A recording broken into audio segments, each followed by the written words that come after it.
Halo semuanya, perkenalkan nama saya Jilan Kufidalal dengan NPM 25170510048 dari program studi ilmu komputer kelas A. Jadi di sini saya akan membahas tentang pertemuan 10, yaitu tentang sorting part 2, yang itu cell sort, quick sort, dan merge sort.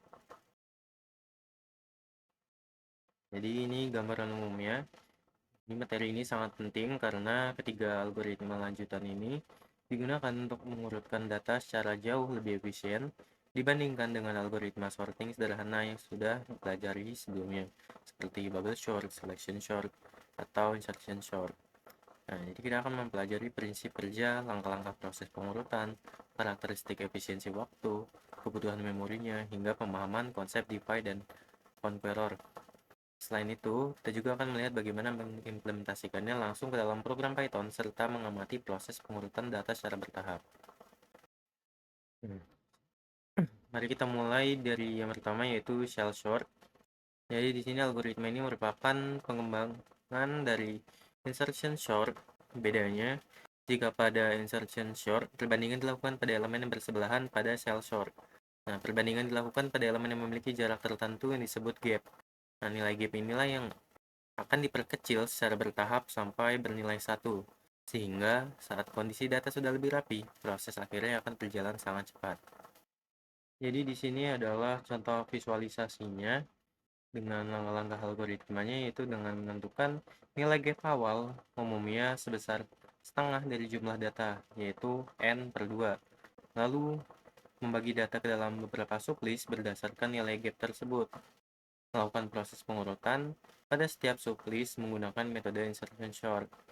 Nah, jadi terakhir, kecilkan nilai gap dengan membagi menjadi dua, yaitu dengan rumus gap sama dengan gap per 2. Nah, dengan ini, proses akan diulangi sampai gapnya bernilai 1. Dan di sini juga ada contoh gambar yang menunjukkan proses kerja algoritma cell sort dengan menggunakan nilai gap jarak sebesar 3. Pada tahap awal, data yang belum terurut dibagi menjadi beberapa kelompok atau sublist berdasarkan jarak tertentu, yaitu elemen-elemen yang memiliki selisih 3. Setiap sublist kemudian diurutkan secara terpisah menggunakan metode insertion sort.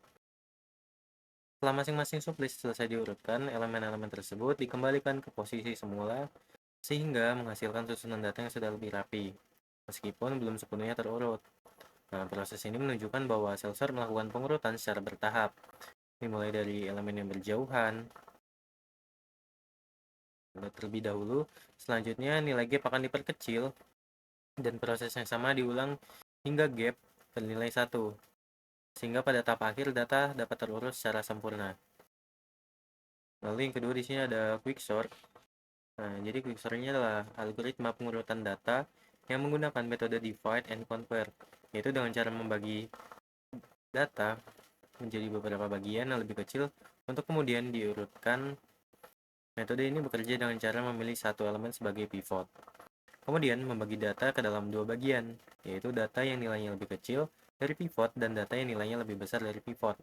Setelah proses pembagian atau partition selesai, algoritma akan secara rekursif mengurutkan kedua kelompok tersebut dengan cara yang sama. Hasil akhirnya diperoleh dengan menggabungkan kembali bagian kiri lebih kecil pivot dan bagian kanan yang lebih besar daripada pivot, sehingga membentuk data yang telah terurut. Quicksort ini termasuk salah satu algoritma sorting yang banyak digunakan karena pada praktiknya memiliki performa yang sangat baik, terutama untuk data berukuran besar. Algoritma ini bekerja secara rekursif dan sangat efisien dalam banyak kasus. Untuk langkah-langkahnya, yaitu yang pertama memilih satu elemen dari data sebagai pivot dan membandingkan setiap elemen dengan pivot dengan cara menempatkan elemen yang lebih kecil dari pivot di bagian kiri dan elemen yang lebih besar di bagian kanan. Lalu menempatkan pivot pada posisi yang sesuai setelah proses partisi selesai. Nah, proses ini akan mengulang pada subarray kiri dan subarray kanan pivot. Prosesnya berhenti ketika subarray hanya memiliki satu elemen atau sudah terurut. Nah, ini untuk contoh gambarnya. Jadi di sini nilai 13 atau yang paling kanan pada quicksort-nya. Nah, dipilih dah sebagai pivot. Jadi dalam algoritma quicksort, pivot ini adalah elemen acuan yang digunakan untuk membagi data menjadi dua bagian, yaitu elemen yang lebih kecil dari pivot dan elemen yang lebih besar dari pivot. Ini pemilihan pivot sebenarnya tidak memiliki aturan baku, sehingga dapat dipilih dari entah itu elemen pertama, elemen terakhir, elemen tengah, ataupun secara acak. Pada gambar ini, pivot yang dipilih itu elemen terakhirnya, yaitu 13. Nah, pemilihan ini sering digunakan karena sederhana dan mudah diimplementasikan. Pada proses quicksort, data pertama-tama dipilih sebuah elemen sebagai pivot.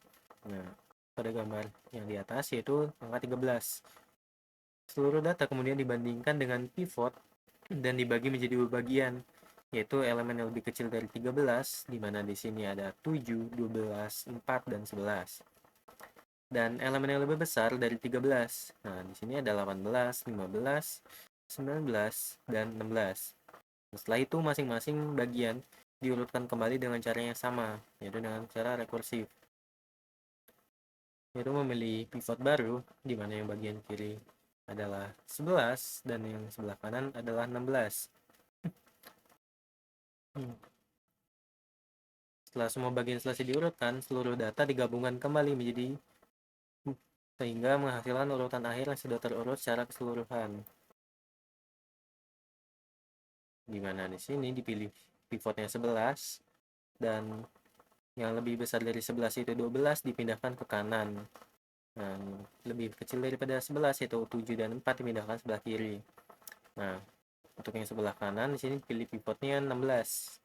Di mana yang lebih besar dari 16 yaitu 19 dan 18 dan di bawah 16 atau di sebelah kirinya yaitu 15. Lalu dibagi lagi untuk memilih pivot baru, di mana di sini pivotnya untuk sebelah kiri yaitu 4. Nah, karena 11 dan 12 ini sudah terurut dan 4 sebagai pivot, lalu dibandingkan dengan 7 karena 7 lebih besar ditaruh sebelah kanan. Dan untuk di sebelah kanan, pivotnya dipilih 18. Nah, dibandingkan dengan 19. Jadi 19 ini karena di atas 18, dia ditaruh di sebelah kanan dan 15 dan 16 lainnya ditaruh sebelah kiri. Nah, di sini sudah terurut dengan 4, 7, 11, 12, 13, 15, 16, 18, 19. Lalu yang ketiga ada merge sort. Nah, di sini algoritma pengurutan data juga yang menggunakan divide and conquer, namun dengan cara berbeda dari quicksort. Algoritma ini bekerja dengan cara membagi data menjadi dua bagian secara terus-menerus sampai setiap bagian hanya terdiri dari satu elemen. Setelah itu, bagian-bagian kecil tersebut digabungkan atau di-merge, yang dilakukan dengan cara membandingkan elemen dari masing-masing bagian dan menyusunnya kembali dalam urutan yang benar. Nah, proses penggabungan ini dilakukan secara bertahap sehingga seluruh bagian data kembali menjadi satu kesatuan yang telah terurut. Nomor termasuk algoritma sorting yang efisien karena memiliki performa yang stabil, baik pada kasus terbaik, rata-rata, maupun terburuk.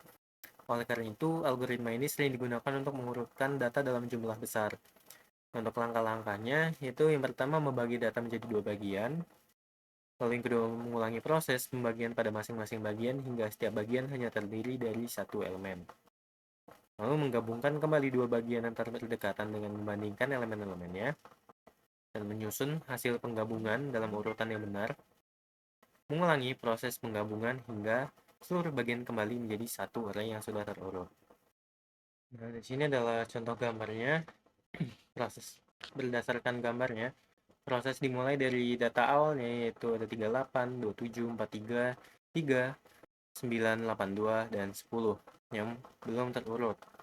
Nah, lalu data ini dibagi menjadi dua, di mana yang sebelah kiri yaitu 4 banding 3. Nah, di bagian sebelah kiri ada 38, 27, 43, 3, dan di sebelah kanan ada 9, 82, 10. Nah, setelah itu, sebelah kiri kita bagi lagi menjadi 2, jadi 2 banding 2, yaitu sebelah kiri ada 38 dan 27, sebelah kanan ada 43, 3. Lalu untuk yang sebelah kanan ini dibagi menjadi 2, dengan cara 1 banding 2, dan yang sebelah kiri 9, yang sebelah kanan 82 dan 10. Lalu digabung lagi dengan belum ya, lama dipisahkan terlebih dahulu hingga jadi satu kesatuan. 9, 8, 2, 10. Nah, lalu untuk penggabungannya ini diurutkan terlebih dahulu untuk 38 dengan 27 sebelumnya dipisah, gabung kembali lalu diurutkan. Dengan 38 dengan 27 dibandingkan 38 lebih besar jadi 27 38. Nah, 43 dan 3 digabungkan kembali dengan cara diurutkan. 43 lebih besar daripada 3 jadi diurutkan jadi 343. Lalu 9 tetap karena tidak memiliki pasangan. Lalu 82 dan 10 di merge kembali lalu diurutkan dengan cara 82 kalau lebih besar dari 10.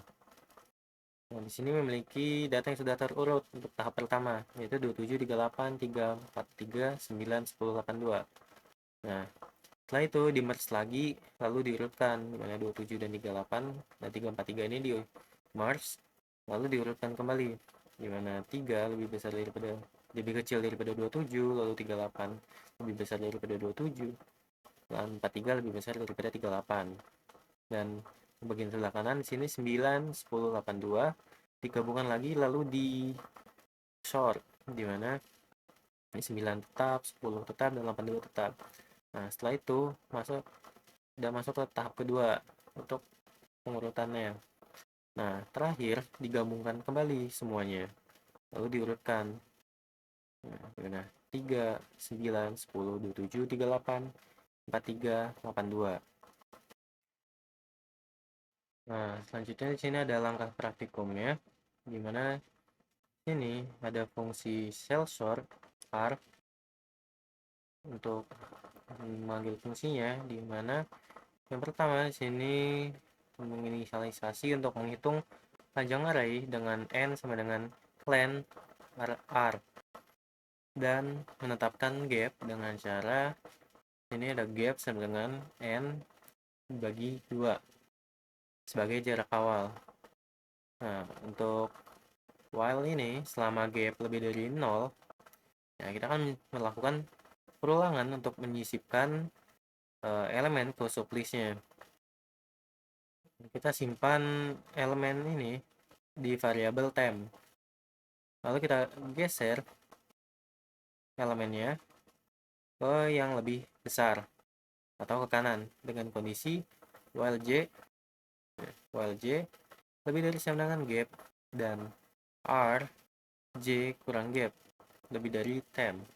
Nah, jadi setelah perulangan dalam selesai, temp ditempatkan di posisi yang benar dan nilai gap diperbarui menjadi gap bagi sama dengan 2. Nah, mengurangi gap hingga menjadi 1. Ini langsung contoh saja. Misalkan kita punya data sebelumnya 35 49 2 1 2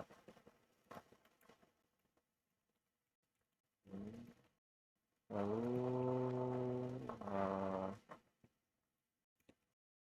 4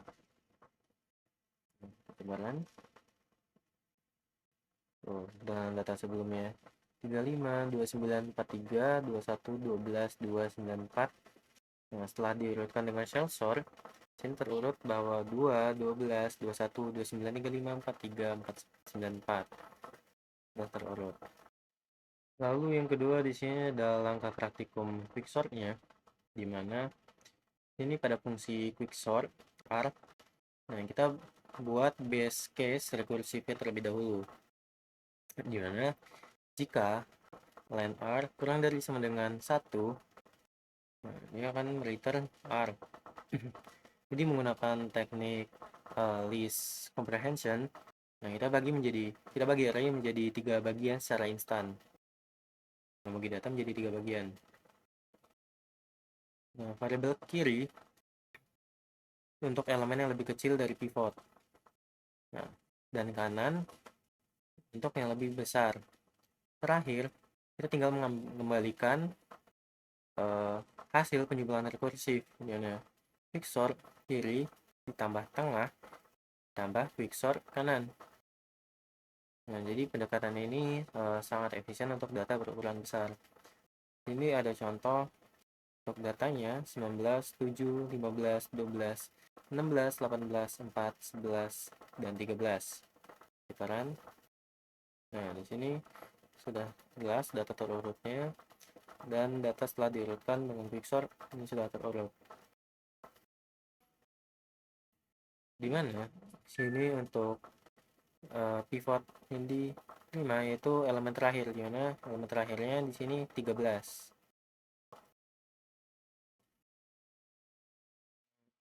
Lalu langkah praktikum yang ketiga di sini ada merge sort, di mana merge sort ini dibagi menjadi dua fungsi utama, yaitu fungsi pembagi yaitu merge sort arc. Nah, jika panjang array-nya lebih dari 1, kita cari titik tengahnya menggunakan mid sama dengan length r dibagi 2. Nah, jadi kita membelah array-nya secara rekursif menjadi kiri, yaitu kiri sama dengan merge sort r mid, dan kanan merge sort r mid, yaitu yang fungsi yang kedua ada def march kiri dan kanan. Nah, di sini kita menggunakan dua pointer, yaitu i dan j, yang berjalan menyusuri sublist kiri dan kanan. Melalui perulangan while, kita bandingkan elemennya mana yang lebih kecil setelah yang dimasukkan ke dalam list hasil terlebih dahulu. Nah, jika ada sisa,